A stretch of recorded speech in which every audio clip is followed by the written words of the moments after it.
del 50% dei telespettatori veneti guarda abitualmente le emittenti locali, la più conosciuta e la più seguita è Antenna 3 secondo un sondaggio della SVG.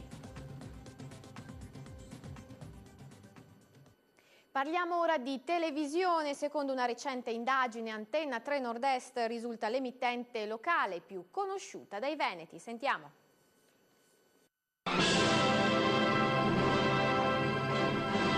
Le cosiddette TV generaliste, anche se hanno ancora la maggioranza dei telespettatori veneti, sono fortemente insediate dalle televisioni locali.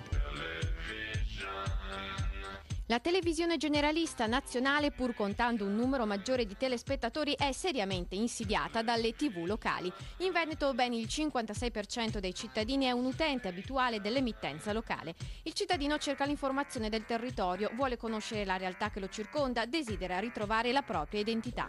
È il risultato dell'indagine della SVG di Trieste su un campione statistico di 800 cittadini veneti maggiorenni, rivolto a identificare gusti e livello di conoscenza della TV locale. Nel particolare poi in Veneto la prima televisione spontaneamente citata dal 25% degli intervistati è proprio Antenna 3 Nord-Est, conosciuta e seguita stabilmente dal 52% dei veneti. Dimostra che questa è la prima televisione veneta locale e che sicuramente può permettersi di fare concorrenza alle televisioni nazionali. I veneti vogliono una televisione credibile, di qualità e indipendente. In seconda battuta deve essere seria, innovativa e piacevole. Sulla credibilità e sull'indipendenza le TV locali hanno chilometri di vantaggio.